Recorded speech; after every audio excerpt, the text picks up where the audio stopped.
Reverend Warnock's running a nasty, dishonest campaign. Perfect for Washington. The Reverend doesn't even tell my full story, my true story.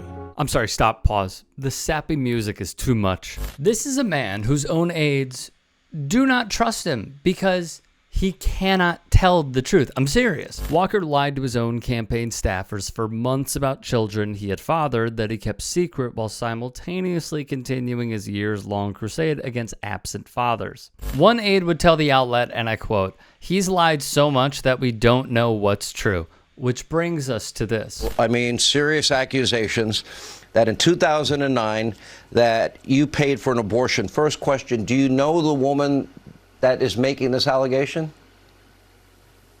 I have no idea. This is a lie from Walker, which is a practice he is apparently used to conducting. His son confirmed Herschel Walker's handwriting on the Get Well card. The receipts were printed. He still denies. According to the Daily Beast, you know this woman, even though her identity is not known. Have you figured out who it is?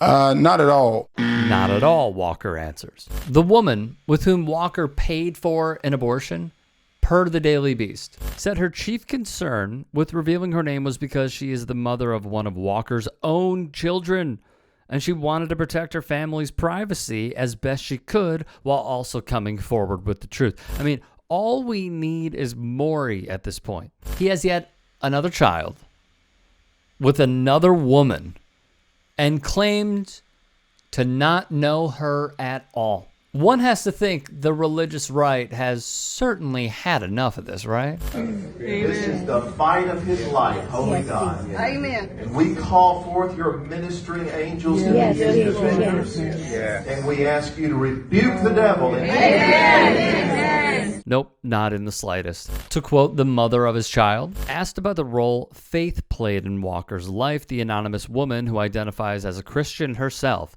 said even though Walker often talked about Christianity, he uses it when it works for him. So we thank you that we can support our fellow conqueror. I don't think there's anywhere in the Bible where it says have 4 kids with 4 different women while you're with another woman, or where it praises not being a present parent, the woman of his child would explain, or that an abortion is an okay thing to do when it's not the right time for you, but a terrible thing for anyone else to do when you are running for Senate. He picks and chooses where it's convenient for him to use that religious crutch. So if he did pay for an abortion, and consider this, he has likened abortion to murder, saying that it should be banned without exceptions for rape, incest, or the life of the mother, and declared he would vote for a national ban on the procedure. We could siphon off endless examples of Republicans in general who have a history of pandering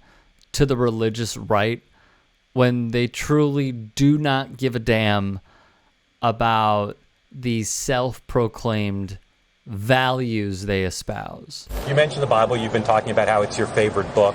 I'm wondering what 1 or 2 of your most favorite Bible verses are and why. I wouldn't want to get into it because to me that's very personal. You know, when I talk about the Bible, it's very personal, so I don't want to get into verses. I don't want to get into... There's no verse that means a lot to you that you think about or cite? The Bible means a lot to me, but I don't want to get into specifics. Even to cite a verse that you like? No, I don't want to do that. You're an Old Testament guy or a New Testament guy? Probably equal.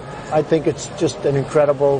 The whole Bible is an incredible... I joke very much so. They always hold up the Art of the Deal. I say my second favorite book of all time. Oh yeah, it's that guy who, per those formerly in his inner circle, said he called Christianity BS and viewed religion as a way to make money and remain in power at any cost to others. He also said behind closed doors of well-known religious leaders, they're all hustlers, reports Vanity Fair's McKay Coppins.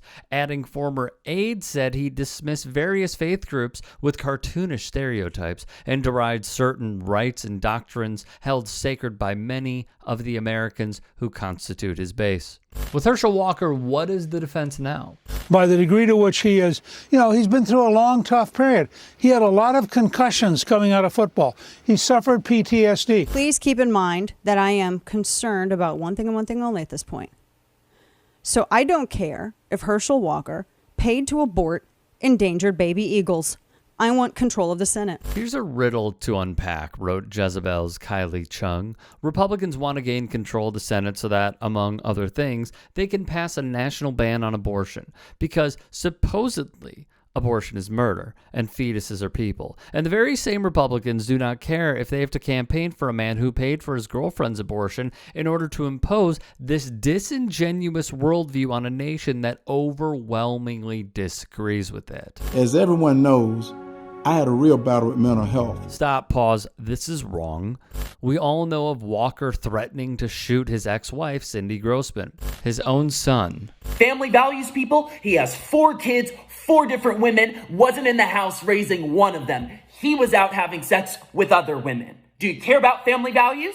Who went scorched earth on the entire campaign and was his own ally in his family. Wrote in part, "You're not a family man when you left us to bang a bunch of women, threatened to kill us, and had us move over 6 times in 6 months running from your violence." However, for the second time, Herschel Walker cries, mental health, mental health, while also proclaiming, And by the grace of God, I've overcome it. this unfortunately is a lie, per the professionals. Dr. J. Douglas Bremner specializes in trauma-related psychiatric disorders and says a full recovery is not typical. The treatment is long-term, so there's no quick fixes. And I would say that the goal would be more management of symptoms, and in some cases it can be eventual integration of personalities. Couple that with this man, Jerry Mungades, the man who quote-unquote treated Walker, it simply doesn't add up. Mungades claims he is able to erase all signs of homosexuality from a patient's brain, and said how a person picks the shade of a crayon reveals if they are involved in witchcraft. Mungades, who has a doctorate in counselor education, maintains a thesis involving claims of demonic possession among people in his native Zimbabwe. He also doesn't appear to have any specific training in neurology. There are too many hypocrisies, to be frank. There are too many inconsistencies.